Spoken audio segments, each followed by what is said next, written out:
Sí, ¿alguna vez te preguntaste quién fue en realidad el rey del jazz?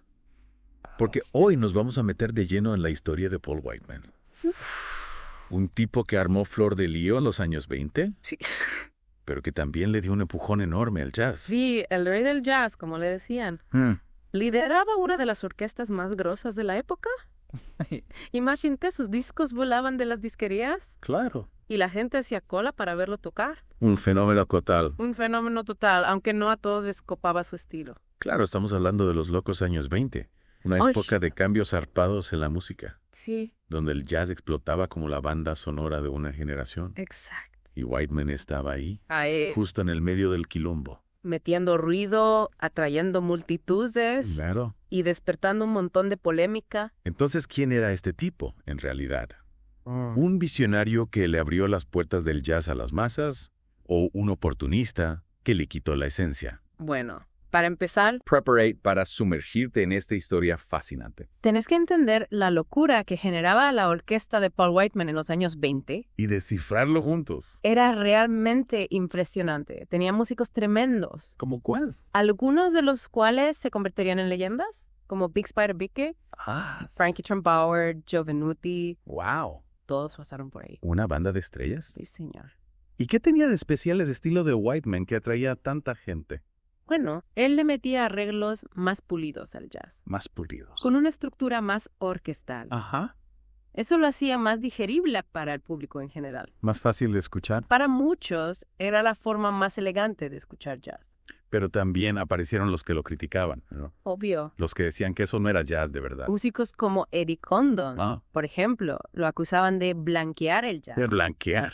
De hacerlo más comercial y menos auténtico. Y no es auténtico. Decían que le sacaba la garra el ritmo que venía de los barrios afroamericanos. Así que lo aburguesaba para que le gustara al público blanco. Exactamente, esa es la esencia de la crítica. Bien. Este debate sobre la comercialización y el blanqueamiento del jazz sigue vigente hasta hoy en día.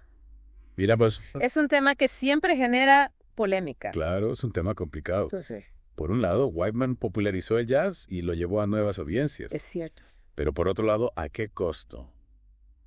¿Se perdió algo en el camino? Esa es la pregunta. ¿Se desvirtuó la esencia del género? Y para responderla, Vale. tenemos que analizar el contexto de la época. Claro. No podemos juzgar el pasado con los ojos del presente. Tenés razón. Empecemos entonces por una de las obras más emblemáticas de Whiteman, De ahí. la Rhapsody in Blue. Ah, Una colaboración con el mismísimo George Gershwin. un momento clave en la historia de la música. Imagínate. Imagínate, año 1924, Ah, el estreno de esta obra que fusionaba el jazz con la música clásica.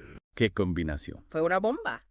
Y podemos decir que la Rhapsody in Blue fue un puente entre dos mundos musicales que parecían que contradistintos. Sin dudas. Ah, Esta pieza se convirtió en un símbolo de la innovación musical de la época increíble. y abrió el camino para futuras colaboraciones entre esos géneros. Entre el jazz y la música clásica. Pero ojo, no fue solo un rejunte de estilos. Va. La Rhapsody tiene elementos que la hacen única. ¿Cómo cuáles? El uso del glissando, la Ajá. improvisación del piano, Ajá. las melodías pegadizas. Sí, sí. Gershwin la rompió. Tienes razón. Yes. Es una obra que te atrapa desde el primer compás. Totalmente.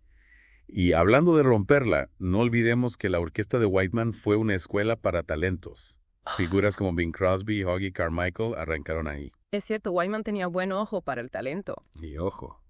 Pero a pesar de esto, Mm. no podemos dejar de lado la crítica por la falta de músicos afroamericanos en su banda. Una crítica que, vista desde hoy, es totalmente válida. ¿Cómo se explica esta ausencia? Bueno, era el Whiteman racista. Si bien es cierto que no integró músicos negros en su orquesta, tenemos que analizarlo en el contexto de la época. Tiene contexto de la época. El racismo era moneda corriente en Estados Unidos y limitaba las oportunidades para los músicos afroamericanos. O sea que estamos hablando de un racismo estructural que iba más allá de las decisiones individuales. Exactamente, no justifica la falta de inclusión, Claro. pero nos invita a reflexionar sobre cómo el contexto social influye en las decisiones individuales. Es un tema delicado, imagínate lo diferente que sería la historia del jazz si no hubieran existido estas barreras raciales. Sin duda. Bueno. Pero a pesar de esta mancha en su carrera, Whiteman también mostró aprecio por la música negra ¿Así? a través de colaboraciones con figuras como Don Redman, Paul Robeson, Billie Holiday, en serio, Henry Ford. incluso Duke Ellington. Yeah. Mira vos. Entonces podemos decir que la acusación de blanqueamiento del jazz hacia Whiteman es un tema complejo. Totalmente. Mm. Si bien su estilo musical se alejaba de las raíces afroamericanas del género, Ajá. también mostró aprecio por la música negra a través de estas colaboraciones. Ok, creo que estamos empezando a entender las contradicciones que rodean a la figura de Paul Whiteman.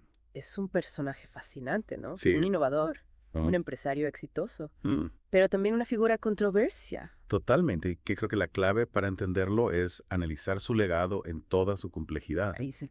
con sus luces y sus sombras. Y para eso tenemos que seguir explorando su música, Ah. su impacto en la industria musical Ajá. y su relación con el contexto social de su época. Y eso es precisamente lo que haremos en la próxima parte de nuestro Deep Dive. Dale. Siguiendo con Paul Whiteman, creo que es clave no quedarnos solo con la polémica del blanqueamiento del jazz. Hay que ir más allá, su impacto en la música va mucho más allá de eso. Tenés razón, a veces por enfocarnos en las discusiones, nos perdemos de ver el panorama completo. Exactamente. Y con Whiteman, ese panorama es súper interesante. Por ejemplo, su fanatismo por la música sinfónica fue fundamental para que el jazz se mezclara con otros géneros. De hecho, si hablamos de blanqueamiento, podríamos decir que también jaceó la música clásica, ¿no? Es verdad. No lo había pensado así, y no olvidemos su capacidad para conectar con el público masivo. Whiteman llenaba estadios. Claro, su orquesta era un espectáculo de primera con una puesta en escena impecable y una energía que te contagiaba. Whiteman entendía cómo llegar a la gente, cómo crear un evento musical que fuera atractivo para todos. Fíjate que muchos de sus arreglos incluían partes para que el público cantara o secciones con solos de instrumentos populares como el banjo o el saxofón. Era un adelantado. Un verdadero pionero del entretenimiento musical, digamos. Ujú. Pero, ¿hasta qué punto podemos decir que contribuyó a la evolución del jazz? ¿Realmente lo hizo avanzar o lo estancó? Su influencia es innegable. Muchos músicos que vinieron después reconocieron la importancia de Whiteman en la expansión del jazz. Él abrió las puertas a nuevas posibilidades, demostró que el jazz podía ser algo más que música para bailar en clubes nocturnos, pensemos en la suite. No. Uno para Jazzman de Whiteman, una obra de 1930 que mezclaba jazz con elementos de la música impresionista francesa. Un experimento re arriesgado para la época. Y hablando de experimentos, ¿qué onda con la famosa etiqueta de rey del jazz? ¿Te parece que queda bien? Ese título es debatible, sin duda, si bien Whiteman fue un personaje importantísimo en la historia de jazz, figuras como Louis Armstrong, por ejemplo, tuvieron un impacto artístico mucho más profundo. Claro, Armstrong evolucionó la improvisación, que es la esencia misma del jazz.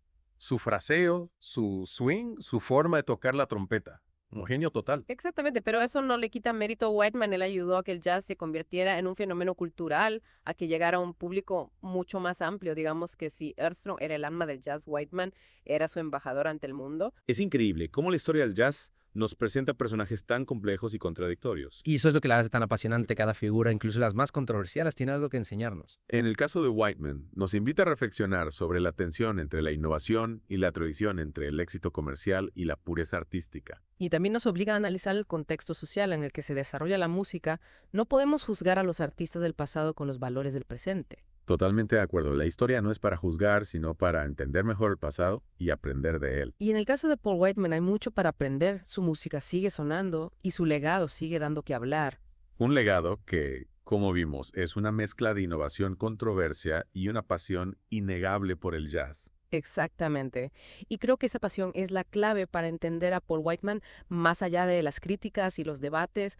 Él amaba el jazz y quería compartirlo con el mundo. Y lo logró sin duda. Su música llegó a millones de personas y dejó una huella imborrable en la historia del género. Y aunque suene paradójico, creo que incluso las críticas que recibió contribuyeron a la evolución del jazz, al generar debate, al provocar discusiones.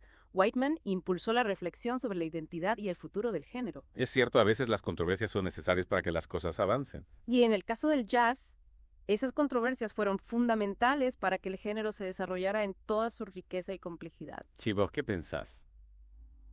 ¿Crees que Paul Whiteman se merece el título de rey del jazz? ¿O te parece que le queda grande? Esa es una pregunta que cada uno tiene que responderse a sí mismo. No hay una respuesta única ni definitiva. Sí. Lo importante es conocer la historia, escuchar la música y sacar nuestras propias conclusiones. Me parece una excelente invitación para cerrar esta segunda parte de nuestro Deep Dive. ¿Listos para la última parte? Al final, la historia de Paul Whiteman nos deja con más preguntas que respuestas. Sí, es cierto. Fue realmente un rey del jazz. Ujú. ¿Cuánto de su éxito se basó en la apropiación cultural? Bueno, ¿Podemos separar al artista de su contexto histórico? son preguntas difíciles. Sí, Sin respuestas fáciles. claro. Lo que sí podemos decir es que Whiteman fue clave en la popularización del jazz. Para bien o para mal. Para bien o para mal. Exacto. Su legado es una mezcla de innovación y controversia. Eso seguro. Sí. Pero creo que lo importante es que nos hace pensar sobre la evolución del jazz, Claro. sobre cómo este género fue cambiando a lo largo del tiempo. Totalmente. El jazz no es algo rígido, Ah. sino un proceso dinámico que está en constante cambio. Ajá. Y Whiteman, con sus aciertos y errores, aportó a esa evolución. Quizás el título de Rey del Jazz le quede mejor a figuras como Louis Armstrong, Es verdad. que revolucionaron el lenguaje musical de género. Sí, su impacto fue enorme. Claro. Pero Whiteman, a su manera, también dejó una marca. Su orquesta fue una plataforma para grandes talentos. Sí. Y su interés por fusionar el jazz con la música clásica abrió nuevos caminos para la música estadounidense. Te invito a escuchar la música de Paul Whiteman No, vi. y sacar tus propias conclusiones. La historia del jazz es rica y diversa. Totalmente. Y cada figura, incluso las más controversiales, tiene algo que enseñarnos. Coincido. Al meternos en la historia de figuras como Whiteman, podemos apreciar la complejidad del jazz y entender cómo este género llegó a ser lo que es hoy en día. Me pregunto, ¿cómo sería el jazz actual si no hubieran existido figuras como Paul Whiteman, que, para bien o para mal, expandieron sus límites? Es una pregunta que nos invita a imaginar un montón de posibilidades. Sí. Lo cierto es que la historia del jazz, como la de cualquier género musical, está llena de caminos alternativos, de decisiones que marcaron un rumbo y dejaron otros sin explorar. Y eso es lo fascinante, ¿no? Sin duda. La historia del jazz es un viaje apasionante, Totalmente. lleno de sorpresas, Sí, correcto. inflexiones y una capacidad increíble de reinventarse. Así es. Y hoy, gracias a nuestra inmersión en la figura de Paul Whiteman, pudimos apreciar un poco más la riqueza y complejidad de ese viaje. Esperamos que este deep dive te haya inspirado a seguir explorando la historia del jazz, Sí. a descubrir nuevos artistas, Exacto. nuevas sonoridades, nuevas perspectivas. Totalmente. Hasta la próxima. Chao.